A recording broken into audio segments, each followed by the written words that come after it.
శ్రావణ మాసంలో చేసేటటువంటి వ్రతాలలో పరమోత్కృష్టమైనటువంటి ఒక పూజ ఉంటుంది, ఆషాదశమి అంటారు. ఈ శుక్లపక్షంలో నిన్నను ఏకాదశి, ఇవాళ ద్వాదశి.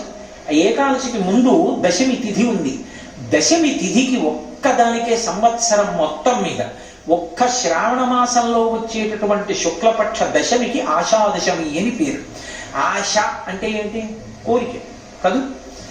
కోరిక ఆశ ఎప్పుడవుతుంది అంటే వాడికి ఆశలావు పీక సన్నం అంటారు. అంటే అంత స్థితి లేదు కానీ కోరిక ఉంది. అంత స్థితి లేకుండా కోరిక కోరచ్చా అసలు అంటే అది పరమధార్మికమైతే కోరడంలో తప్పు లేదు. అది ఎంతో పేద కుటుంబం అయి ఉండొచ్చు. మా ఇంట్లో మేము వృద్ధిలోకి వచ్చి ప్రతి నైమిత్తిక తిథికి చక్కగా ఇంట్లో బ్రహ్మాండంగా నోములు వ్రతాలు చేసుకుని ఓహో పేరంటాలు చేసి బ్రాహ్మణుల్ని పిలిచి భోజనాలు పెట్టి దీనులకందరికీ దానాలు చేసి గోదానాలు చేసి వేద పాఠశాలలు పెట్టి వేదం వృద్ధిలోకి వచ్చేటట్టు చేసి అబ్బా మా ఇల్లు అంత వృద్ధిలోకి ఎప్పుడు వస్తుందో, మాకెప్పుడంత ఆర్థిక పరిపుష్టి కలుగుతుందో అనుకున్నాను అనుకోండి. ఇప్పుడు ఆయన ఒంటిపూటే భోజనం చేస్తున్నాడు కానీ ఇప్పుడు అది ఆశ, కానీ మంచి కోరిక కదా. ఇప్పుడు అటువంటి ధార్మికమైన కోరిక ఇప్పుడు వాళ్ళ స్థితిలో ఎవరైనా చూస్తే అది సంభవమా అనిపిస్తుంది. కానీ అటువంటి ధార్మికమైనదై అంత గొప్ప కోరిక అయితే అది తీరడానికి కావలసినటువంటి శక్తి బాగా ఉద్భుతమై అంత పుణ్యాన్ని కట్టబెట్టి, మరి అంత పుణ్యం ఉంటే కదా అంత వైభవం వస్తుంది. అంత పుణ్యాన్ని ఇచ్చే తిథి ఏది అంటే శ్రావణ మాస శుక్లపక్షంలో వచ్చేటటువంటి దశమి. ఏం చేస్తే? పరమశివుడికి చందనోదకంతో అభిషేకం చేయమంటారు. ఆషాదశమి నాడు ఏం చెయ్యాలంటే పరమశివుడికి అనేక పదార్థాలతో అభిషేకం చేస్తాం. ఆషాదశమి నాడు చేసేటటువంటి అభిషేకంలో విశేషమైనటువంటి చందనోదకంతో చేయాలి. చందనోదకం అంటే గంధం నీళ్లలో కలపడం. గంధం నీళ్లలో కలపడము అని నేను అన్నప్పుడు మీరు ఎప్పుడూ ఒక మాట బాగా గుర్తుపెట్టుకోవాలి. అందులో ఒక పూర్వాంగం ఉంటుంది. ఏదో ఇంత గుండ తీసుకొచ్చి కలపమని నా ఉద్దేశ్యం కాదు. అందులో కాయిక వాచిక మానసిక బడలిక ఉండాలి. అంటే ఒక చందనపు చెక్క ఒకటి తీసుకొచ్చి, ఒక చందనపు సాన తీసుకొచ్చి, నేను ఇవాళ చందనోదకంతో విశేషాభిషేకం చెయ్యాలనుకుంటున్నాను కాబట్టి తెల్లవారుజామున 4 గంటలకి సంధ్యావందనం చేసి కూర్చుంటే నేను ఇంత చందనం తీయాలనుకోండి, గంట సేపు తీయాలి. ఇంత చందనం నేను తీసి గోడ నిప్పెట్టాక నా కొడుకుని పిలిచి ఒరే చందనం తీ, వాడు 1 గంట తీశాడు. నా భార్యని పిలిచి 1 గంట చందనం తీ, ఆమె తీసింది. నా రెండో కొడుకుని పిలిచి ఒరే కాస్త చందనం తీ, అందరం కలిపి తీసిన చందనం ఇంత చందనం అయింది. ఆ పైన ఎర్ర చందనం తీశాను. ఇప్పుడు ఎర్ర చందనం, ఈ చందనం లేదా పోనీ ఏదో ఒక చందనం తీసి ఇప్పుడు ఈ చందనోదకం అంటే ఈ చందనపు ముద్ద తీసుకెళ్లి ఒక బిందెడు నీళ్లలో కలిపాను. మనం వాసన చూడకూడదు, ఎంత సుగంధభరితమైనటువంటి వాసన వస్తుంది. అసలు మీరు ఏ కోరిక కోరలేదనుకోండి, అంతకన్నా ఉత్తమం ఇంకోటి. మీకేమి ఇవ్వాలో ఈశ్వరుడికి తెలుసు, అడగక్కర్లేదు. అసలు ఈశ్వరుడి దగ్గర కోరిక కోరడం ఎందుకో తెలుసా? కష్టం చెప్పుకోకుండా ఉండలేక, ఆయన అనుగ్రహించదని కాదు, నా ఆర్తి కొద్దీ చెప్పకుండా ఉండలేక నేను ఆయనకి చెప్పడం కానీ నాకేమి ఇవ్వాలో ఆయనకి తెలియదని నేను చెప్పడం కాదు, నేను అడగడం కాదు. ఆయనకి తెలుసు నాకేమి ఇవ్వాలో. నేను కోరిక కోరక్కర్లేదు కానీ ఎందుకు కోరుతాను అంటే కోరకుండా ఉండలేక. ఆయన దగ్గర తప్ప నాకు స్వాతంత్రం ఎక్కడుంది? స్వామి నీకు తప్ప ఎవరికి చెప్పుకోను, అందుకు చెప్పుకుంటున్నాను. ఇప్పుడు ఆ చందనోదకంతో శివలింగానికి అభిషేకం చేస్తే దాని చేత పరమశివుడు విశేషంగా అనుగ్రహిస్తాడు. అటువంటి శివాభిషేకం చేత, ఆ చందనోదకం చేత శివానుగ్రహం కలిగితే ఏ రకమైనటువంటి ధార్మికమైన కోరిక అయినా సరే అది ఇప్పుడు చూస్తే అయ్య బాబోయ్ అంత పెద్ద కోరికే వీళ్ళకి అనిపించచ్చు, కానీ ఆ కోరికని నిజం చేస్తాడు. అందుకే కల్పంలో ఒక మాట చెప్తారు, ఆషాదశమిని దీర్ఘకాలం చెయ్యండి అంటారు. జ్ఞాపకం పెట్టుకొని వరలక్ష్మీ వ్రతం ప్రతి సంవత్సరం ఎలా చేస్తారో ఆషాదశమి నాడు పురుషుడు శివాలయంలో చందనోదకంతో అభిషేకం చేయాలి. అథవా పురుషులు ఏం చేయాలి?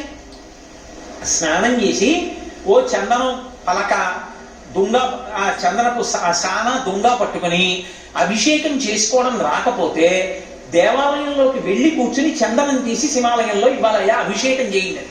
వాళ్ళు అభిషేకం చేస్తున్నప్పుడల్లా ఈ చందనం కలిపి అభిషేకం చేస్తారు. నువ్వు చందనాన్ని శివాలయంలో ఇచ్చావనుకో, అక్కడ ఆలయంలో జరిగిన ప్రతిష్టని బట్టి ద్విగుణీకృత ఫలితం వస్తుంది. ఇంట్లో చేసుకుంటే ఒకటి, దేవాలయంలో చేశాననుకోండి అది మనుష్య ప్రతిష్ట అయితే ఏదో ఒక 100 రెట్లు, అది ఒక ఋషి ప్రతిష్ట అయితే 1000 రెట్లు, అదే ఏదో దేవతలు ప్రతిష్ఠ చేస్తే 1000 రెట్లు, అది స్వయంభూ అయితే అనంతం, అసలు లెక్కలేదు. కాబట్టి చాలా తేలికగా జీవితంలో తరించి లక్ష్మీ కటాక్షాన్ని కల్పించగలిగినటువంటి పూజలన్నీ కూడా శ్రావణ మాసంలోనే నడుస్తాయి. మీరు ఒక విషయం బాగా గమనించాలి, శివ పూజ లక్ష్మి యొక్క అనుగ్రహమునకు కారణము. పరాశర భట్టర్లు శ్రీగుణరత్న కోశం చేస్తూ ఒక మాట అంటారు, శ్రీయశ్రీహి తవచ హృద్యాం భగవతీం శ్రియం తత్యో పృచ్చైః వయమిహ ప్రణామః స్మృతరాం దృశౌతే భూయాస్తాం సుఖతరలతారీ శ్రవణతః పునః హర్షోత్కర్షాః స్ఫుటతు భుజయోః కంచుకశతం అంటారు. లక్ష్మీదేవి యొక్క వైభవం చెప్తుంటేట విష్ణువు పొంగిపోతాట, అబ్బా మా ఆవిడ గొప్పతనం ఇలా ఉంటుందని. ఇలా ఇలా పొంగిపోతే ఇలా ఇలా గుండెలు పెరిగిపోయి ఆయన కట్టుకున్నటువంటి 100 కవచాలు పిట్లిపోతాయి.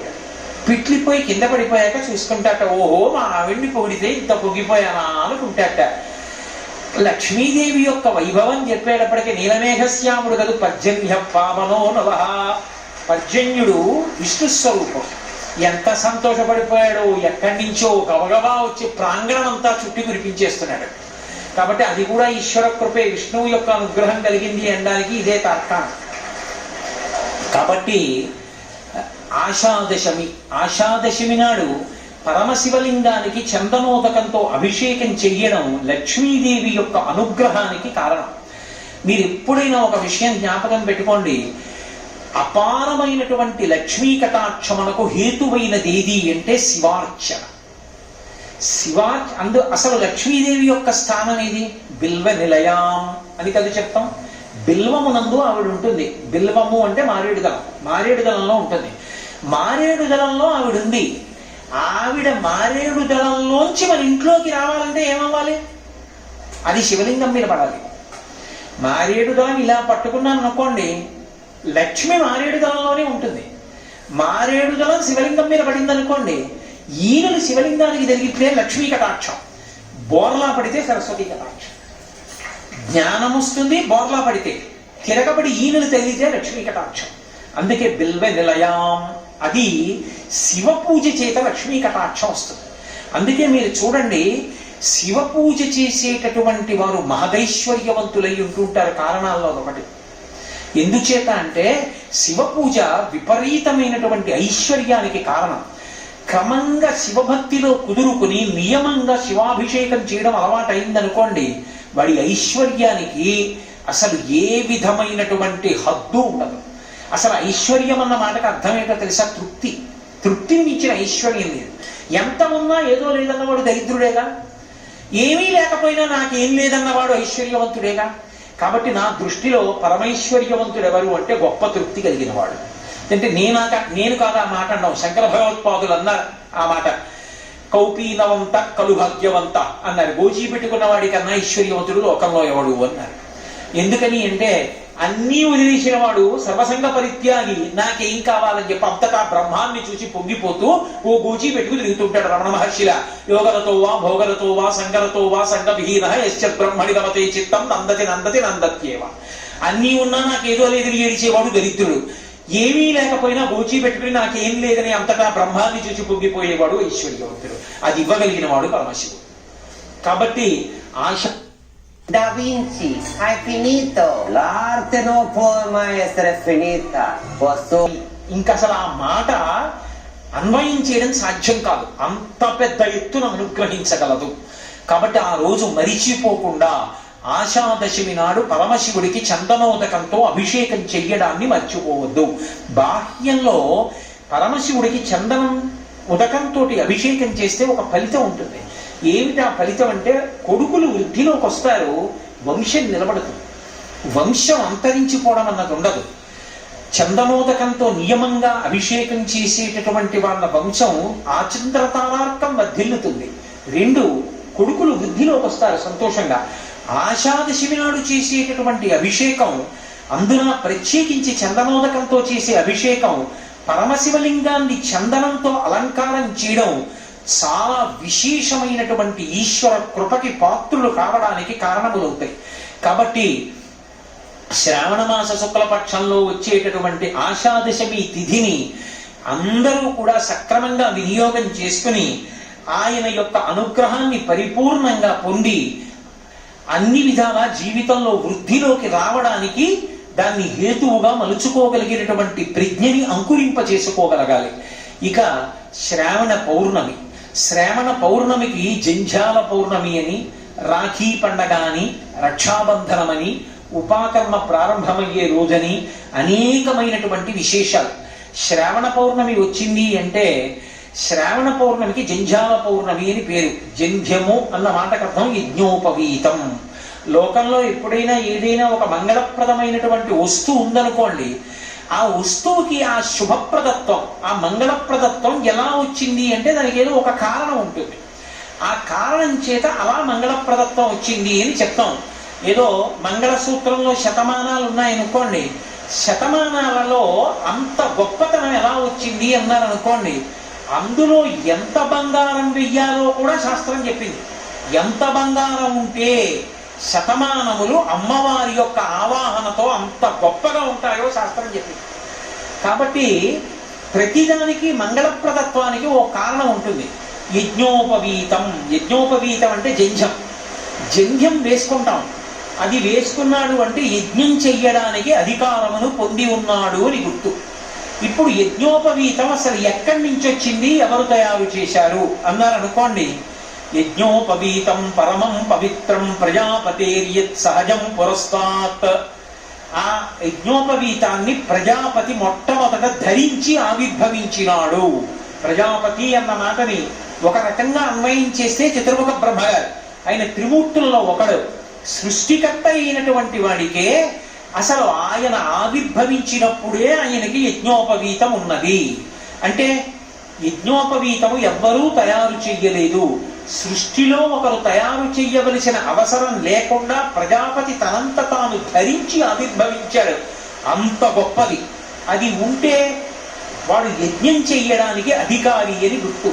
వాడు యజ్ఞం చేస్తే ఏమొస్తుంది లోకానికి అంటే భాగవతంలో చెప్తారు, మఖము చేయ వజ్రి మది సంతసించును, వజ్రి సంతసింప వానకురియు, వానకురిసి గసవు వసుమతిపై పెరగు, గసవు మేసి ధేను గణము బ్రతుకు అంటారు. యజ్ఞం చేశారనుకోండి, దేవతలు ప్రీతి పొందుతారు. దేవతలు చాలా సంతోషించారనే గుర్తు ఏమిటంటే బ్రహ్మాండమైనటువంటి వర్షం పడుతుంది. వర్షం పడక పడింది అనుకోండి, దేవతలు తృప్తి చెందారని చెప్పలేము. బ్రహ్మాండమైన వర్షం పడింది అనుకోండి, దేవతలు తృప్తి చెందారని గుర్తు. అందుకే మఖము చేయ వజ్రి మది సంతసించును, వజ్రి సంతసింప వానకురియు, వానకురిసి గసము వసుమతిపై పెరగు. అంత పెద్ద వాన పడింది అనుకోండి, ఎక్కడెక్కడ చూసినా సరే పచ్చిగడ్డి దగ్గర నుంచి చెట్లు చామలు అన్నీ పెరుగుతాయి. అవన్నీ పెరిగితే 4 పాదములు కలిగినటువంటి ఆవులు, దూడలు, ఎద్దుల దగ్గర నుంచి మనుష్యులు అందరూ కూడా లోకము సస్యశ్యామలమై సంతోషంగా ఉంటారు. ఇంతటికీ కారణం ఏంటంటే యజ్ఞం. యజ్ఞము చెయ్యడానికి అధికారము దేని వల్ల వస్తుంది అంటే యజ్ఞోపవీతము వల్ల వస్తుంది. అటువంటి యజ్ఞోపవీతము మలినము కాకూడదు, అటువంటి యజ్ఞోపవీతము పెరిగిపోకూడదు. అంటే దానిలో ఉండేటటువంటి పోగులు తిగి ఉండకూడదు. ఆ యజ్ఞోపవీతం మలినం పట్టి ఉండకూడదు. యజ్ఞోపవీతాన్ని తనంత తాను శ్రద్ధ పట్టి మార్చకపోయినా శ్రావణ పౌర్ణమి నాడు మాత్రం తప్పకుండా యజ్ఞోపవీతం మారుస్తారు. యజ్ఞోపవీతం మార్చాడు అంటే అర్థం ఏమిటో తెలుసా? రోజు చేసేటటువంటి గాయత్రి కన్నా కూడా ఎక్కువ గాయత్రి జపం చేస్తారు ఆ రోజున. ఎందుచేత శ్రావణ పౌర్ణమి నాడు యజ్ఞోపవీతాలు మార్చడం అన్నది పెట్టారో తెలుసా? శ్రావణ మాసంలో వర్షం కురిసి తీరాలి. శ్రావణ భాద్రపద మాసాల్లో వర్షం కానీ కురవకపోతే ఇక ఆ సంవత్సరం అంతా తినడానికి తిండి గింజలు ఉండవు. శ్రావణ భాద్రపద మాసాలలో వర్షాలు కురవాలి అంటే రెండు కారణములను శాస్త్రం సృష్టించింది. ఒకటి, శ్రావణ మాసం భాద్రపద మాసం ఏం చేస్తారంటే ప్రతి ఊళ్ళోనూ కూడా వేద సభలు ఏర్పాటు చేస్తారు. వేద పండితులందరూ బయలుదేరి వస్తారు. వచ్చి ఆ వేద సభలో పాల్గొని వాళ్ళు వేదం చదువుతారు. వేద గానం ఎక్కడ వినపడుతుందో అక్కడ దేవతలందరూ సంతోషిస్తారు. వేదం అర్థం అవ్వక్కర్లేదు, వింటే చాలు. ఆ స్వరంతో వేద మంత్రాలు వినపడితే దేవతలు సంతోషించి వర్షాలు కురిపిస్తారు. ఎలాగో వచ్చారు కాబట్టి వాళ్ళు ఏం చేస్తారు, అలా వెళ్ళిపోతూ వెళ్ళిపోతూ అందరిళ్ళకి వస్తారు. వస్తే వాళ్ళు వచ్చారని తలుపేసుకోకూడదు. వాళ్ళు వచ్చి కూర్చుని ఉత్తినే వెళ్ళిపోరు. ఒక్క పన్నం చదువుతామమ్మా అంటారు. సరే చదవండి అంటే ఓ పన్నమో ఓ పనసో చదువుతారు. చదివి ఆశీర్వచనం చేసి వెడతారు. బ్రాహ్మణులు ఊరూరా తిరిగి వేదాన్ని చదువుతారు. వేద సభలు జరుగుతాయి. దానివల్ల వర్షం. శ్రావణ పౌర్ణమి నాడు ఉపాకర్మ వేదాధ్యయనం ప్రారంభం చేస్తారు. శ్రావణ పౌర్ణమి నాడే యజ్ఞోపవీతాన్ని మార్చి నూతన యజ్ఞోపవీత ధారణ చేసేటప్పుడు గాయత్రి మంత్రాన్ని 3 రెట్లు చేస్తారు.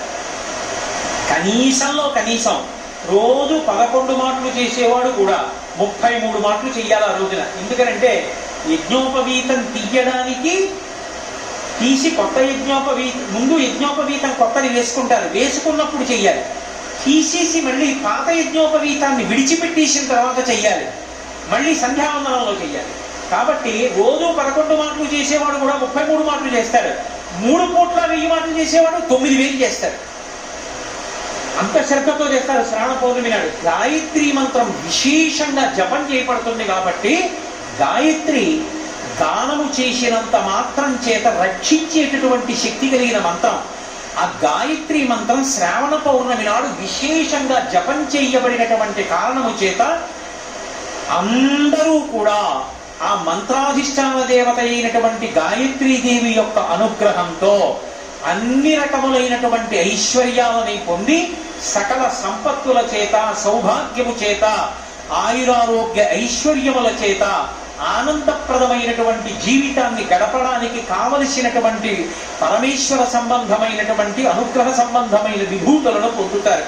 శ్రావణ మాసంలో వచ్చేటటువంటి మరొక అద్భుతమైనటువంటి తిథి కృష్ణపక్షంలో వచ్చేటటువంటి అష్టమి, కృష్ణాష్టమి అంటాం.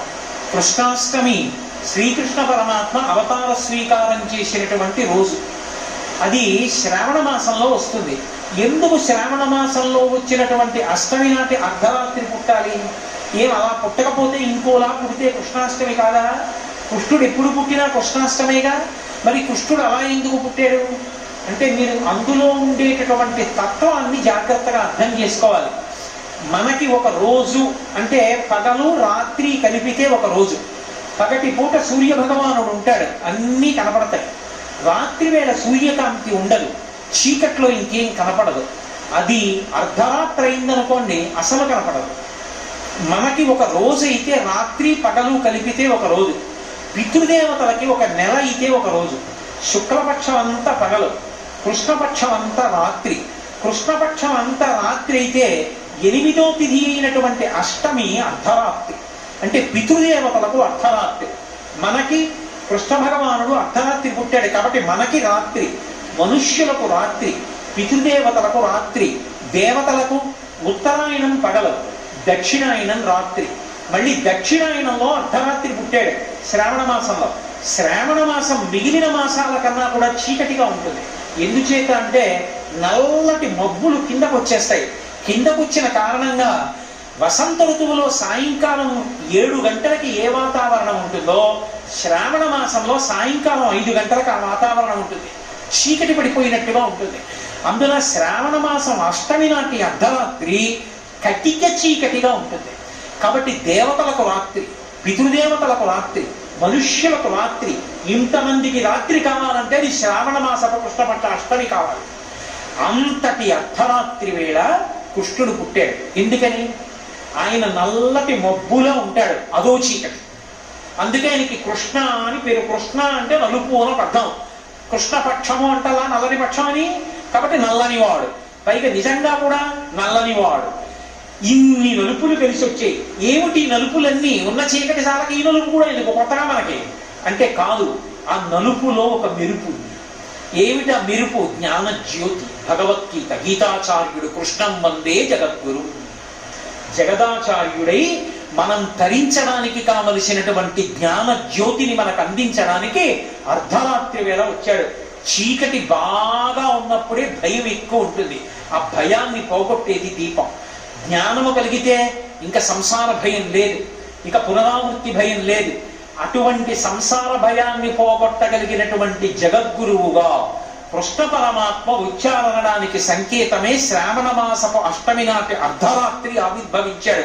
అందుకే పోతన గారు కృష్ణ పరమాత్మ యొక్క ఆవిర్భావ ఘట్టాన్ని చెప్తూ జలధర దేహు నాజాను చతుర్బాహు సరసీరు హక్షు విశాల వక్షు జానుగదా శంఖ చక్ర పద్మ విలాసు కంఠ కౌస్తుభమణి కంతిభాను కమనీయ కటిసూత్ర కంకణ కేయూర శ్రీవత్సవంచనంచిత విహారు మరుకుండల ప్రభావిత కుంతలల నాటు వైఢూర్య మణిగణ వరకిరీటు బాలు పూర్ణేందు రుచిగాలు భక్త లోకపాలు సుగుణాలవాలు కృపావిశాలు చూచి తిలకించి పులకించి చూజ్యమంది ఉప్పి చెలరేగి వసుదేవుడు ఉత్సహించే అన్నారు.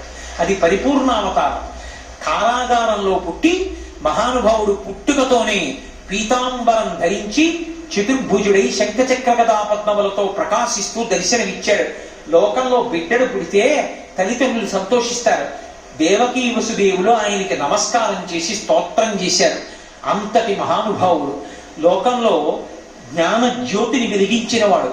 ప్రస్థానత్రయమని మనకి మోక్షం ఇవ్వగలిగినటువంటి విద్య చెప్పగలిగినటువంటివి 3: భగవద్గీత, ఉపనిషత్తులు, బ్రహ్మసూత్రాలు. అందులో ప్రస్థానత్రయంలో ఒకటైనటువంటి భగవద్గీతని కురుక్షేత్ర సంగ్రామంలో అర్జునుడికి ప్రదానం చేశాడు. ఆ భగవద్గీత ఇప్పటికీ కూడా లోకమంతటి చేత ఆరాధింపబడి చదవబడి మోక్షమునకు కారణమవుతోంది. అందుకే శంకర భగవత్పాదులు భగవద్గీత కించిదధీత గంగాజలలవ కణికాపీత సకృతపేన మురారి సమర్చ క్రియతే తస్య యమేన నచర్చ అంటారు. భక్తితో రోజు ఒక్క భగవద్గీత శ్లోకాన్ని చదువుకుంటే చాలు, ఇక యమధర్మరాజు గారితో చర్చ లేదు. మధ్యలో ఆయనతో ఎందుకు చర్చా వేదిక నాకు అంటే, ఆయనతో చర్చ అంటే ఆయన వచ్చి పాశాలు వేసి లాగడం, నేను రానండం ఉండవు. ఆయన కనపడడు, ఆయన లాగడు. అంటే దాని అర్థం విష్ణు పార్షదులో శివ పార్షదులో వచ్చి తీసుకెడతారు. భగవద్గీత చదువుకున్నటువంటి వాడికి అంతటి వైభవం కలుగుతుంది. అందుకే భగవద్గీత అంతా చెప్పి కృష్ణుడు అడిగాడు అర్జునుణ్ణి, భగవద్గీత అంతా చెప్పాను కదా నీకేమర్థమైంది అన్నాడు. నష్టో మోహ స్మృతిర్లబ్ధ అన్నాడు అర్జునుడు. నా అజ్ఞానం పోయింది, నాకు ఏది జ్ఞాపకం రావాలో అది జ్ఞాపకానికి వచ్చింది అన్నాడు. ఎవరికైనా సరే భగవద్గీత ప్రస్థానం చేయిస్తుంది, భగవంతుడిని ఇప్పుడు నడిపిస్తుంది. అంత గొప్ప భగవద్గీతని మనకి జగదాచార్యుడై అందించాడు. లోకంలో ఎక్కడైనా భగవంతుడు పాశములు విప్పేస్తాడు, కట్లు విప్పుతాడు. శ్రీకృష్ణ పరమాత్మ గొప్పతనం ఏమిటంటే కట్లు వేశాడు. ఎవరికి? ఆఖరికి ప్రతిరోజు సాయంకాలం పశువుల్ని కట్టుకొయ్యలకి దగ్గరికి తీసుకెళ్లి కట్లు వేస్తుండేవాడు. ఏమైనా కర్మ.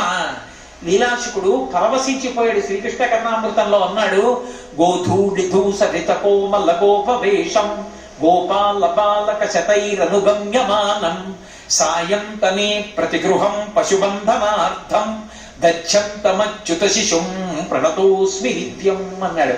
రోజు నమస్కరిస్తా. ఎవరికో తెలుసా? గోధూళిధూ సరిత కోమల కోపవేషం.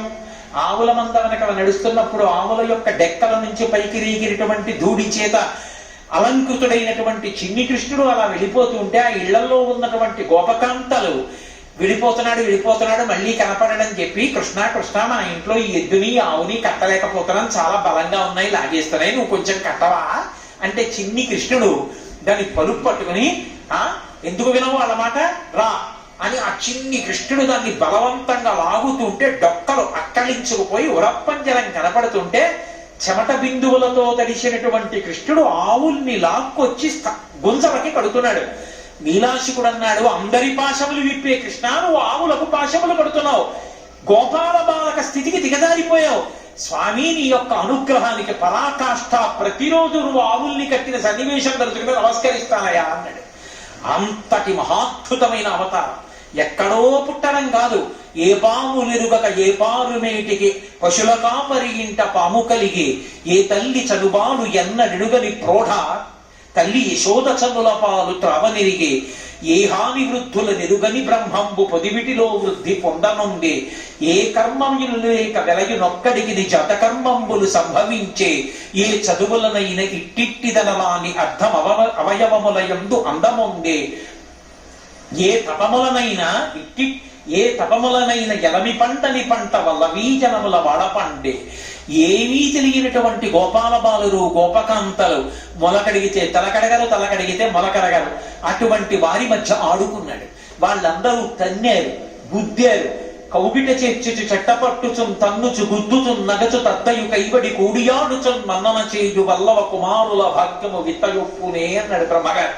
ఏమో దృష్టమయ్యా, పరిపూర్ణావతారం, రాశీభూతమైన బ్రహ్మము తెలియని వాళ్ళకి గోపాల బాలురు పట్టుకుంటున్నారు, కౌగులించుకుంటున్నారు, గుద్దుతున్నారు, పంతున్నారు, మీద పడుతున్నారు, సద్యన్నం తింటున్నారు, కృష్ణుడికి పెడుతున్నారు, కృష్ణుడు తింటున్న సద్యన్నం వాళ్ళకి పెడుతున్నాడు.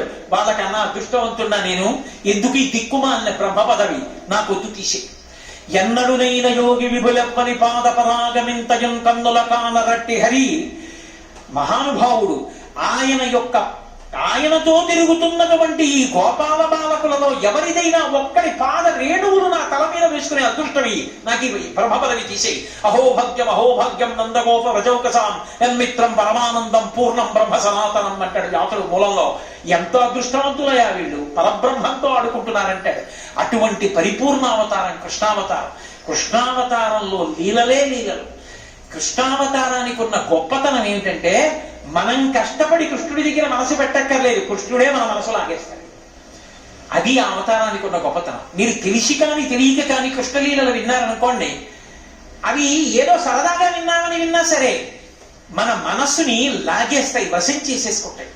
వశం చేసేసుకుని లోపల అర్థం అవనివ్వండి, అర్థం కానికపోనివ్వండి, బయట లీల వింటే చాలు అసలు అబ్బా ఎంత పరవశంగా ఉంటుందో. ఇన్ని మాటలు చదవనివ్వండి, భాగవతం దశమస్కంధం తీసి ఆ కృష్ణలీలలు చదువుతుంటే ఎంత ఆనందంగా ఉంటుందో. ఏమి కృష్ణలీలలు రా అనిపిస్తుంది.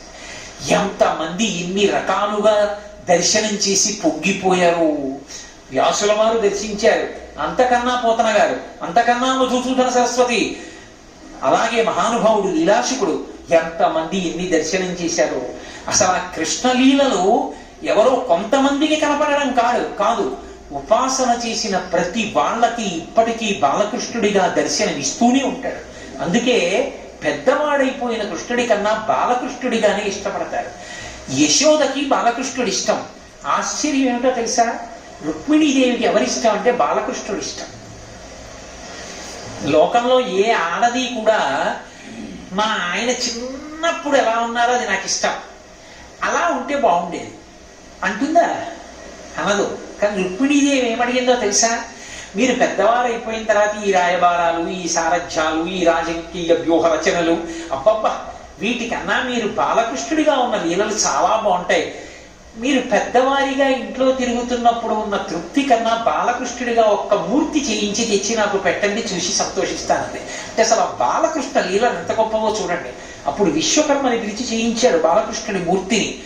ఆ మూర్తే ఒకనకొకప్పుడు విదేశీయులు ఓడలో తీసుకెళ్లిపోతున్నారు, చందనపు దుంగలో పెట్టి తీసుకెళ్లిపోతుంటే బ్రహ్మాండమైన వర్షం వచ్చి ఓడ ఊగిపోతుంది. ఓడ ఊగిపోతున్న సమయంలోనే మధ్వాచార్యుల వారు ఒడ్డున వెళ్ళిపోతున్నారు. చూశాడు ఓడలో ఉన్నటువంటి విదేశీ నావికుడు, ఈ దేశంలో మహాత్ములు అంతటి గొప్పవారు ఉంటారు, ఎవరో వెడుతున్నారు ఒడ్డునని ఓడలోంచి అరిచాడు, అయ్యా రక్షించండి రక్షించండి, ఓడ మునిగిపోతోంది తుఫాన్లోని. విన్నారు మధ్వాచార్యుల వారు, ఉత్తరీయం తీసి ఒక్కసారి ఇలా ఊపారు, అంతే తుఫాన్ ఆగిపోయి ఓడ నిలబడింది. ఆయన ఒడ్డుని ఈత కొట్టుకుంటూ వచ్చిన ఓడలోకి వచ్చి మీకు కావలసింది తీసుకోండి అన్నాడు. నాకేం కావాలి, నాకేం అక్కర్లేదన్నాడు. ఏదో ఒకటి ఒక్కసారి రండి నా ఓడకన్నాడు. వెళ్ళారు. ఆయనకు ఆ చందనపు దొంగ చూడగానే అర్థమైంది, ఇందులో కృష్ణుడు ఉన్నాడు. రుక్మిణీదేవి కోసం కృష్ణ పరమాత్మ చేయించి ఇచ్చినటువంటి బాలకృష్ణమూర్తి. దాన్ని తీసుకొచ్చి మహానుభావుడు పుష్కరిణిలో స్నానం చేయించి ఉడిపి క్షేత్రంలో ప్రతిష్ఠ చేశారు. ఇవాళ ఉడిపి క్షేత్రంలో ఉన్న బాలకృష్ణుడు మధ్వాచార్యుల వారు తీసుకొచ్చినటువంటి కృష్ణ పరమాత్మ రుక్మిణీదేవికి బహూకరించినటువంటి బాలకృష్ణమూర్తి యొక్క మూర్తి. అంత గొప్ప మూర్తి ఉడిపి కృష్ణ భగవానుడు.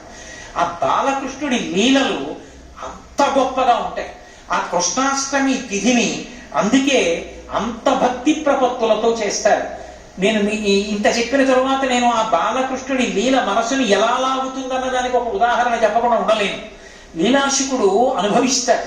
అందులో నవనీత చౌర్యం చేస్తాడు కదా, వెన్నెత్తుకుపోతూ ఉంటాడు. అబ్బో ఎన్ని ప్రయోగాలు చేశారో, ఆయన్ని ఎలా అయినా పట్టుకోవాలి. ఎందుకని అంటే వీళ్ళందరూ చాడీలు చెప్తారు. యశోదమ్మ దగ్గరికి వెళ్ళి అమ్మ మా ఇంటికి వచ్చాడు వెన్నెత్తుకుపోయాడు, ఆవిడంది నాకు సాక్ష్యం కావాలి, పట్టుకోండి వెన్న చేత్తో తీసుకురండి.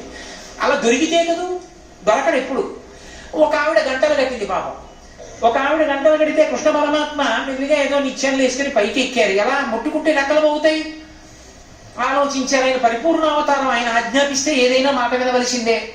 ఓ గంటలారా మీరు మోగకండి అన్నాడు. అలాగే చక్కగా అందులో చెయ్యి పెట్టాడు, వెన్న తీశాడు, ఉంచాడు. వెన్న తీసి పిల్లలందరికీ పెట్టేశాడు. అందరికీ పెట్టి తను తింటాడు. ఆఖరణచారుడి వెన్న తీసుకుని అందరూ వెళ్ళిపోయారు కదా అని ఇలా నోట్లో పెట్టుకున్నాడు. గనగనగనగన మోగి. అరే మోగద్దన్నాను కదా, ఎందుకు మోగారు మీరన్నాడు. అయ్యా నువ్వు వాళ్ళకి పెడితే మోగలేదు, నువ్వు తింటే నైవేద్యం, నైవేద్యం జరిగినప్పుడు గంట మోగడం అలవాటు, మేము మోగేశాము. కాబట్టి ఆ కృష్ణ పరమాత్మ యొక్క లీలలంత అద్భుతం. ఆయన్ని ఎలా అయినా పట్టుకోవాలనుకుంది ఒక గోపిక. లీలాకృష్ణుడు అనుభవించాడు మా రాఘవేంద్రుడికి ఇష్టం. ఆ లీలాకృష్ణుడు ఎంత దర్శనం చేసి పొంగిపోయాడో. ఒక గోపిక పట్టుకోవాలనుకుంది ఎలా అయినా, దాచాలనుకోండి కుండ ఎలాగో అలా వచ్చి పట్టుకుపోతాడు. ఎందుకు వచ్చింది, తలుపు దగ్గరే పెట్టింది. పెట్టి చక్కగా కనపడేటట్టు వెన్న ఇలా ఓర ఇలా పెట్టింది. చూస్తాడు కదా, వస్తాడు. తలుపు చాట్న నిల్చుంది. ఒక్కొక్కళ్ళని రమ్మంటాడు, ఒక్కొక్కళ్ళకి పెట్టేస్తాడు. ఆఖరణ కూర్చుని అందులో చెయ్యి ఎడతాడు, అప్పుడు పట్టుకుంటాడు చెయ్యి అని. ఆ తలుపు చాట్నే ఉంది, చూశాడు. ఒరే దాచుకోవలసిన ఆవిడ తలుపు దగ్గర పెట్టింది ఏమిట్రా అనుమానం వచ్చింది. సరే ఏమైతేని మన్ని పట్టుకోగలిగిన వాడు ఉంటే కదా లోకంలో అనుకున్నాడు. వచ్చాడు, తీస్తున్నాడు, చారడకు వెన్న పెడుతున్నాడు. స్నేహితులందరూ నిశ్శబ్దంగా పుచ్చుకుంటున్నారు, వెళ్ళిపోతున్నారు. వెనక్కి తిరిగి చూశాడు, ఎవడూ చేయబెట్టలేదు. అందరూ ముచ్చేసుకున్నారు. మళ్ళీ వచ్చి లైన్లలో నిల్చోవడం అలాంటి అలవాట్లు లేవు వాళ్ళకి. కృష్ణుడు వినాలి. ఆయన ఏం చేశాడు, కడవలో చెయ్యి పెట్టి పాపం ఏదో కొద్దిగా అడుగునుంది, ఇంకా తీయాలి, జాగ్రత్తగా ఇలా తీస్తున్నాడు. కృష్ణుడిని కదా పట్టుకోవాలి ఆవిడే. తలుపు సాటి నుంచి వచ్చి చటుక్కలు పట్టుకుని కృష్ణుడి వంక చూసింది. భయపడిపోయి చెయ్యిలా విధుల్చుకుంటాడు అనుకుంది. ఆయన చెయ్యిలా పట్టుకుంటే తలెత్తి అన్నాడు. ఏమిటి అన్నాడు. ఆవిడ చల్లబోయింది. ఇదేంటి భయపడాలి కదా పట్టుకుంటే, దొంగ దొరికానని. ఇది భయపడ్డేమిటని అసలు ఏమంటాడో చూద్దానికి. కస్తం బాల అంది. పిల్లారా నువ్వెవరు, నేను కృష్ణుడిని అనాలి కదా. మధ్యలో పాపం ఇంట్లో కూర్చొని బుద్ధిగా పని చేసుకుంటున్న బలరాముడిని తీసుకొచ్చాడు. బలానుజ, నేను బలరాముడి తమ్ముడిని అన్నాడు. ఆయన్ని ఎందుకు తీసుకురావడం, అక్కర్లేకుండా ఆయన పేరు ఇరికించడం తప్ప. కస్వంబాల బలానుజ అన్నాడు. అమ్మ బాబోయ్, గుడ్డలు తీసిన బంటు కృష్ణుడిని చెప్పకుండా బలరాముడి తమ్ముడిని అంటున్నాడని ఆవిడంది. కిమిహతే అంది. ఇక్కడికి ఎందుకు వచ్చావు అనగానే ఇలా చూసి, ఓ మన్మందిరాశంకయ, మా ఇల్లు అనుకున్నాను, మా ఇల్లు కాదేమిటి. అమ్మ నాయనో ఎన్ని అబద్ధాలు అనుకున్న ఆవిడంది. యుక్తం తం నవనీత పాత్ర విపరీహస్తం కిమర్థం యసేహే అంది. ఓహో మీ ఇల్లు అనుకుని వచ్చావా, కుండలో చెయ్యి పెట్టావు. ఆయన అన్నాడు, మాతకంచన బత్సకం మృగైతం మాగా విషాదం క్షణ ఇత్యేవం వరవల్లభీ ప్రతివచ కృష్ణస్య పుష్ణాతునః. కోపంగా కనుబొమ్మలు ముడేసి అన్నాడు. ఊరుకోమా, గట్టిగా అరుస్తావు. ఆవదూడ ఒకటి మాది తప్పిపోయింది, దాన్ని వెతుక్కుంటూ వస్తున్నాను, కొడలో దూరిందేమో అని వెతుకుతున్నాను. కాసేపు గట్టిగా ఒక దూడ మారిపోయిందంటే మళ్ళీ నేను పరిగెత్తాలన్నాడు. అమ్మ నాయనో ఇన్ని అబద్ధాలా అని ఆవిడ గుండెల మీద ఇలా చెయ్యేసుకోవడంలో చెయ్యి వదిలేసింది. అలా వదిలేగానే పారిపోయాడు. అలా పారిపోయి గోపకాంత మాట్లాడలేక తెల్లబోయి గుండెల మీద చెయ్యలేసుకునేటట్టుగా చేసినటువంటి చిన్ని కృష్ణుడు మమ్ము రక్షించుగాక. కాబట్టి మహానుభావుడు ఎన్ని లీలలు చేశాడు. అందుకే ఎప్పుడైనా సరే కృష్ణాష్టమి వచ్చింది అంటే, కృష్ణాష్టమి తిథికి ప్రత్యేకత ఏది అంటే ఉట్టి కొట్టడం. ఉట్టి కొడతారు. ఉట్టి కొట్టినప్పుడు ఉట్టి నిండా పాలు పెరుగు పోస్తారు. ఉట్టి నిండా పాలు పెరుగు పేసి దాన్ని తాడు కట్టి ఇలా ఇటు రెండు కర్రలు కట్టి అడ్డకర్ర ఒకటి కట్టి దానికి ఇలా కొట్టేస్తుంటే ఇప్పుడు కళ్ళు తెరవలేక కాసేపటికి కిందంతా బురదైపోతుంది. పరిగెత్తుకొచ్చి ఎగరబోయే బురదలో దారి ఢామ్మని పడిపోతుంటాడు. అందరూ నవ్వుతూ ఉంటారు. ఆఖరిగా అందరు ఏమిటి ఎందుకు అలా కొట్టడం, ఉట్టి కొట్టడం సరదా కాదు. కృష్ణాష్టమి నాడు తప్పకుండా చెయ్యాలి, చూడాలి. ఎందుకో తెలుసా, అది కుండ. కుండలో ఏమున్నాయి, మరమరాలు లేవు, అందులో పాలు ఉన్నాయి, ఆవు పాలు. ఎందుకు పోస్తారో తెలుసా? అది కుండ, ఇది కుండ. ఈ కుండలో ఏముంది? పరబ్రహ్మం అనేటటువంటి పాలు ఉన్నాయి. ఈ కుండ బద్దలైతే కానీ పాలు దొరకవు. అంటే దీన్ని చంపేమని కాదు, అంతర్ముఖ సమారాధ్య బహిర్ముఖ సుదుర్లభ, ఇందులోకి వెడితేనే దొరుకుతుంది. ఈ లోపల ఉన్న పాలు దొరకాలి, ఈ ఆత్మ దర్శనము కావాలి. దర్శనం ఉండదు, అనుభూతిలోకి రావాలి. అటువంటి ఆత్మ అనుభూతిలోకి రావాలి అంటే ప్రయత్నం మొదలు పెట్టాలి. అసలు భగవంతుడిని తెలుసుకుందామని ప్రయత్నం మొదలు పెట్టగానే అనేక ప్రతిబంధకాలు వచ్చేస్తాయి. ఏదో ఒక రోజు నేను గట్టి సంకల్పం చేస్తాడు, ఇక నేను ప్రతి శనివారం సుప్రభాతం చేస్తానండి, విష్ణు సహస్రం చదువుతానండి అంటాడు. 3 వారాలు బాగుంటుంది. 2 రూపాయలు పెట్టి తులసి దళాలు పట్టుకొచ్చి గట్టిగా సుప్రభాతం జరిగి విష్ణు సహస్రం జరిగి ఎంత బాగా చదువుతున్నారో, ఎంత సంతోషంగా ఉందో తెలుసా అని మొదలెడతాడు. అయిపోయింది. 4-5 వారాలు అయిపోతాయి. 6వ వారం వచ్చి లక్ష్మీవారం వచ్చిన దగ్గర నుంచి ఎల్లుండి శనివారం ఇదో గొడవ, సుప్రభాతం చదవాలి, విష్ణు సహస్రం చదవాలంటాడు. ఎవడు చదవమన్నాడు నిన్ను? అంత బరువు అయిపోయింది. అంత బరువు ఎందుకు నీకు? మాని అంటే మానేస్తే దేవుడు కొడతాడేమో, అందుకే కూర్చున్నాడు ఆయనని ఓ అనుమానం, భయం. అంటే రమించి సంతోషంగా చెయ్యవలసింది సంతోషంగా చేయడు, ఇంతకన్నా ఏవో ఇష్టం అవుతాయి. దీనికి అవి సంతోషంగా అనుభవించడానికి ఇది ప్రతిబంధకం. కాబట్టి ఇక దీని మీద ఉత్సుకత పోతుంది. అదే ఈ పక్కన ఉన్న వాళ్ళు నీళ్లు కొట్టేస్తారు, అక్కడ బురద అవుతుంది, జారి పడతాడు. ఒక్కడూ ప్రయత్నం చేసి ఎంత ప్రయత్నించినా కుండ అందం. అందుకే భగవంతుణ్ణి తెలుసుకోవడానికి ప్రయత్నం ఎక్కడ ప్రారంభం అవ్వాలంటే ఒక్కడూ మొదలెడితే నడవదు, సత్సంగంగా మొదలెట్టాడు. సత్సంగంగా మొదలెడితే ఏదో ఇవాళ సాయంకాలం ఫలానా చోట సత్సంగం, అందరూ రండి, సత్సంగం అయిపోయిన తర్వాత పలహారాలు చేసి వెళ్ళిపోదురు. కానీ పలహారాలు కూడా పెడుతున్నాం అన్నాను అనుకోండి, ఓ పూట మంట తప్పిపోదామండి సత్సంగానికి అనైనా కనీసం వెళ్ళచ్చు. ఎలా వెళ్ళినా సంతోషమే. కామోత్కంఠత గోపికల్ భయమునం కంసుండు వైరక్రియా సామాగ్రించి చుపాల ముఖ్య నృపతల్ సంబంధులై వృష్టులను ప్రేమన్ మీరులు భక్తి మేము ఇది చక్రింగట్టి మెట్లైన ఉద్ధామధ్యాన గరిష్ఠులైన హరిచందం వచ్చు ధాత్రీశ్వర.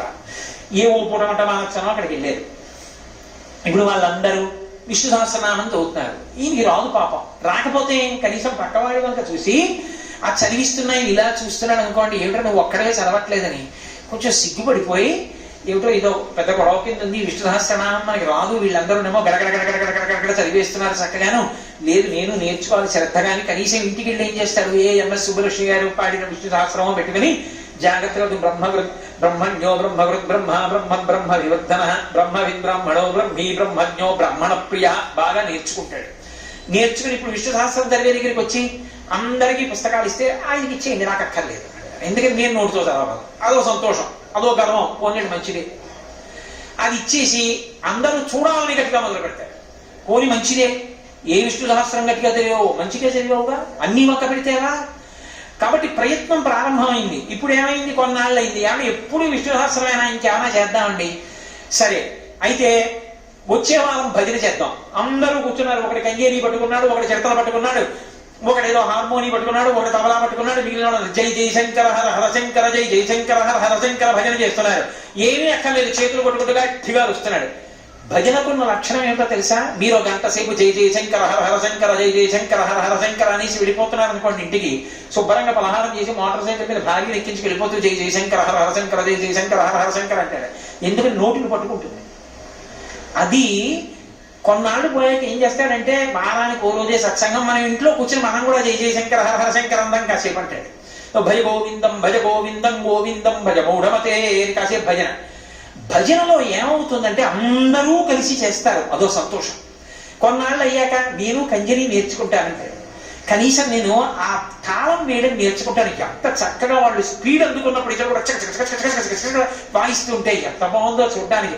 నేను నేర్చుకుంటాను, తను మొదలెడతాడు. ఒక్కొక్కటి ఆఖరికి ఆ సత్సంగంలో ఆ భజన బృందం ప్రత్యేకంగా ఆహ్వానించబడి ఇతర ఊళ్ళకి వెళ్ళి భజన చేస్తుంటారు. ఆఖరికి బ్రహ్మోత్సవంలో తిరువనగిరి దేవస్థానంలో వెంకటేశ్వర స్వామి వారి ముందు మేము భజన చేస్తూ తిరిగాం మాడవీధిలో. ఓ సంతోషం. ఇప్పుడు ఏమైంది, 10 మందితో కలిసి మొదలెట్టాం. కొన్ని 10 మందితో చెయ్యాలి, కొన్ని ఒక్కడివి చెయ్యాలి. నువ్వు రథం లాగుతున్నావు, అందరితో కలిపి లాగాలి. మీ అందరి పక్క తప్ప నేను లాగేస్తాను అనకూడదు. ఉత్సవం జరుగుతోంది, అందరితో పాటు నువ్వు పాల్గొనాలి. కోలాటం ఆడాలి, నువ్వు అందరితో కలిసి ఆడాలి. ఆకలి వేసింది, నువ్వు ఒక్కడివి తినడం నేర్చుకోవాలి. వాళ్ళందరినీ అడిగి రెండప్పుడు తింటాను, పాపం నేను కోలాటం ఆడాను వాళ్ళతో అనకూడదు. నీకు ఆకలిస్తే నువ్వు తిను, నీకు నిద్ర వస్తే నువ్వు పడుకో, నీకు దాహం ఇస్తే నీళ్లు తాగు, రథం లాగితే అందరితో కలిపి లాగు. కొన్ని అందరితో కలిసి చేసి ఆ తరువాత మనసు నిలబడడం వచ్చిన తరువాత ఒక్కడివి చేయడం మొదలుపెట్టు. అప్పుడు ధ్యానం చెయ్యి, జపం చెయ్యి. మనసు మెల్లిగా భగవంతుడి యందు నిలబడడం మొదలై విచిత్రం ఏమవుతుందో తెలుసా? సంఘం వదిలేస్తుంది. వద్దబ్బా, ఒక్కడిని కూర్చుని ధ్యానం చేసుకోవడంలో ఎంత ఆనందం ఉందో అంటాడు. అందరికీ దూరంగా ఒక్కడు కూర్చుని ఆ ధ్యానం చేసుకుని పరవశించిపోతాడు. ఇది నిరూపించడమే కృష్ణాష్టమి నాడు ఉట్టి కొట్టడం. మళ్ళీ వెనక్కి రండి. ఎందుకు ఉట్టి కొట్టడం? ఒక్కడు కొట్టడం, ఇన్ని ప్రతిబంధకాలు ఉంటాయి, కొట్టలేడు. అప్పుడు ఏం చేస్తారో తెలుసా? పిల్లలందరూ కలిసి చెయ్యి చెయ్యి చెయ్యి చెయ్యి కలిసి పట్టుకుంటారు. పట్టుకుంటే వాళ్ళు ఏం చేస్తారంటే ఈ చెయ్యి చెయ్యి మధ్యలో వెనక నుంచి ఎక్కకూడదు, ఎదురువైపు నుంచి ఏం చేస్తారంటే వీడి రెండు చేతుల్లో కాళ్ళేసి ఒకడెక్కుతాడు, అవతల వాడి రెండు చేతులు ఆ రెండు చేతుల్లో కలిపి ఒకడెక్కుతాడు. వీళ్ళని వీళ్ళు పట్టుకుంటారు పడిపోకుండా. మళ్ళీ వాళ్ళ రెండు చేతుల్లోకి ఇంకోటి ఎక్కుతాడు. అలా పైకి ఒక్కడెక్కి నిలబడతాడు. ఇప్పుడు వీళ్ళందరూ కలిపి జాగ్రత్తగా నడిచొస్తారు. గుట్టి ఎంత ఎత్తు లాగుతాం వీళ్ళకి అందకుండా, పైన కర్ర ఉంది అక్కడ వరకే లాగలం. ఇప్పుడు వాడు ఆ పైవాడు ఏం చేస్తాడంటే అక్కడికి వచ్చి నిలబడి కొట్టడం, అందరినీ చూసి నవ్వుతాడు. ఏరా లాగ ఉట్టి అంటాడు. ఎక్కడికి లాగుతావు ఇప్పుడు? కొట్టు నీళ్లు నా మీద అంటాడు. ఎన్ని కొడతావు? వాడికి కింద పడ్డావు. కానీ కింద వాళ్ళు వదిలేస్తే మాత్రం వాడు పడిపోతాడు. చెయ్యి చెయ్యి పట్టుకు ప్రయాణం చెయ్యి, ఒక్కడివి ఉట్టి దగ్గరే నిలబడవు. ధైర్యంగా ఉట్టి కొడతాడు. కొట్టాక ఏమవుతుంది? ఆ పాలన్నీ వచ్చి వాడి మీద పడతాయి, కింద వాళ్ళ మీద పడతాయి. అంటే ఈ కుండ బద్దలై అన్న మాటకు అర్థం ఏంటంటే దీని అసత్యత్వము తెలిసి ఇది ఋతుమంతమై సాధనకి కేంద్రమై లోపల ఉన్న బ్రహ్మము అనుభవంలోకి రావడానికి 10 మందితో కలిసి మొదలుపెట్టి ఒక్కడివిగా చేరుకోవడం నేర్చుకో అని చెప్పడం ఉట్టి కొట్టడం. ఇది జగద్గురు అయినటువంటి కృష్ణుడి అనుగ్రహంగా మనకు అలవాటవుతుంది. 2, కృష్ణాష్టమి నాడు కృష్ణ భగవానుడికి అంత పూజ చేసి అన్ని నైవేద్యాలు ఎందుకు పెడతారో తెలుసా? ఈ దేశానికంతటికీ కృష్ణుడు ఒక గొప్ప సందేశాన్ని ఇచ్చాడు. ఎవరైనా సరే సంతోషాన్ని కోరుకుంటారు. కాసేపు అబ్బా ఏమిటో విసిగెత్తిపోతుందండి, సంతోషంగా ఉంటే బాగుండు, ఏం చేస్తాం? టీవీ పెట్టుకుంటాం. ఏం చేస్తాం? సినిమాకి పోతాం. వెళ్ళేమంటాం? ఏవో 100 రూపాయలు పాడు చేశాం కానీ ఉందండి అందులో అని తెలుసుకోవడానికి 100 రూపాయలు అయింది. ఇవాళ ఏం వార్తలు లేవు అని తెలుసుకోవడానికి 4 రూపాయలు పెట్టి పేపర్ చదవాల్సి వచ్చింది 2 గంటలు. కానీ ఇందులో ఏముంది అన్న భావన ఉండదు. అసలు మనిషి సంతోషాన్ని పొందాలి అంటే ఏం చెయ్యాలి అంటే ఇతరులకు సేవ చెయ్యాలి. అందుకే మీరు కృష్ణలీలలు చూడండి. కృష్ణలీలలన్నీ పరోపకారములే. కాళీయమర్దనం చేయనివ్వండి, లేకపోతే బకాసుర సంహారం చేయనివ్వండి, కపిద్ధాసుర సంహారం చేయనివ్వండి, తృణావర్తోపాఖ్యానం చూడండి. ఆయన ఎప్పుడూ ఎవరికో మేలు చేయడానికి రాక్షస భంజనం చేస్తుంటాడు. అది సేవ కాదా? మరి సేవ చేసి కృష్ణుడు సంతోషంగా ఉండేవాడు. ఎప్పుడూ సంతోషంగా ఉండి వేడు ఊదాడు. నువ్వు కూడా జీవితంలో సంతోషంగా ఉండడానికి కారణం ఎవరికో ఏదో సేవ చేసి సంతోషపడ్డం నేర్చుకో.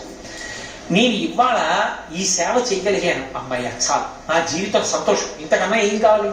2.5 గంటలు సినిమా చూసి సంతోషించడం కన్నా 2.5 గంటలు నీ కంఠం అలిసిపోయేటట్టుగా భగవంతుడి గురించి చెప్పి సంతోషపడి వెళ్ళిపోవడం నేర్చుకో. నీ జీవితం ధన్యమైపోయింది. 1 గంట సేపు ఏదో విని సంతోషపడిపోవడం కన్నా 1 గంట సేపు విష్ణు సహస్రనామ స్తోత్రాన్ని చదువుకుని సంతోషపడిపోవడం నేర్చుకో. నీ జన్మ ధన్యమైపోయింది. ఓ దేవాలయానికి వెళ్ళి తొడవడం నేర్చుకో, సంతోషపడిపో, దానివల్ల ధన్యమైపోయింది.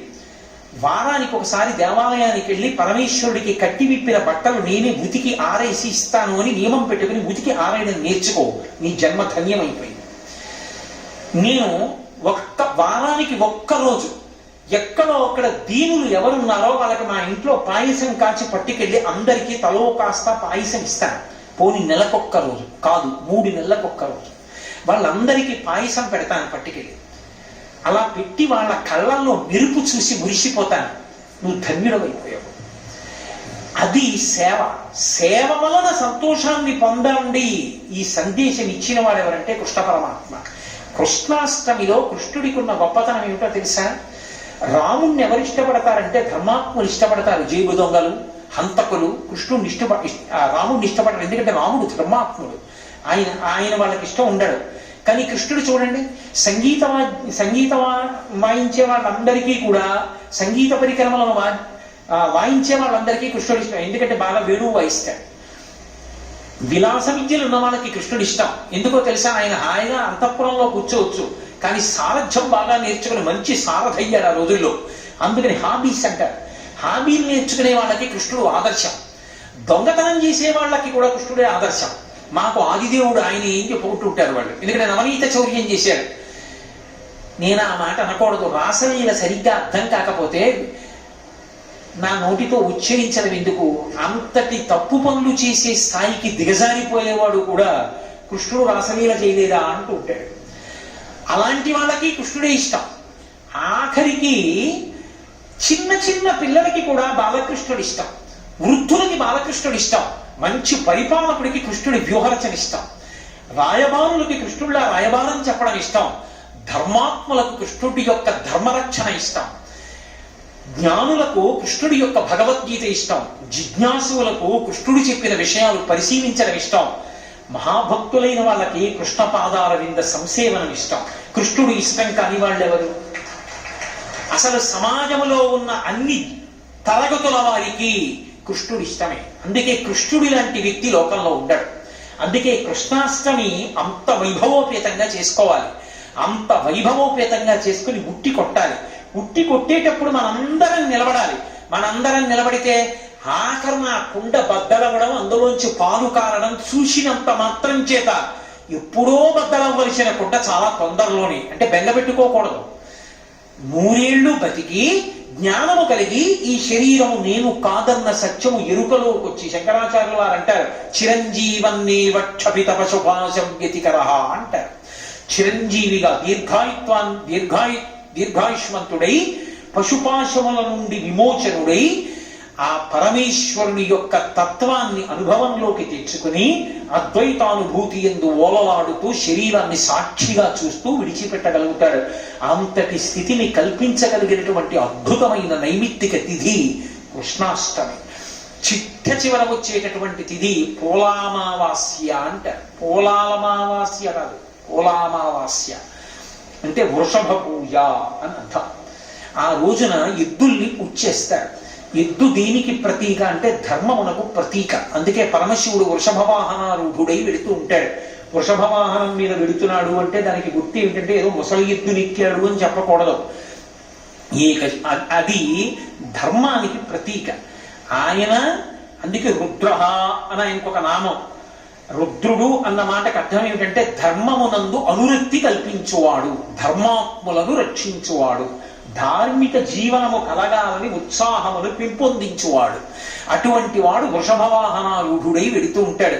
ఆ ఎద్దుకి పూజ చేస్తే ఏమవుతుందంటే పంటలు బాగా పండుతాయి, నేత్ర సంబంధమైనటువంటి వ్యాధులు కలగవు. ఎందుకంటే వేదంలో ఒక మాట ఉంది, మనం ఈ శ్రావణ మాసంలో వచ్చేటటువంటి పౌర్ణమికి ముందే మొట్టమొదట ఏరువాక పౌర్ణమి అని ముందు నెలలో వచ్చేటటువంటి పౌర్ణమి చేస్తారు. అప్పుడు వృషభ పూజ చేస్తారు. ఎద్దులన్నిటికీ పూజ చేసి నాగలి కట్టి పొలంలోకి వదులుతారు.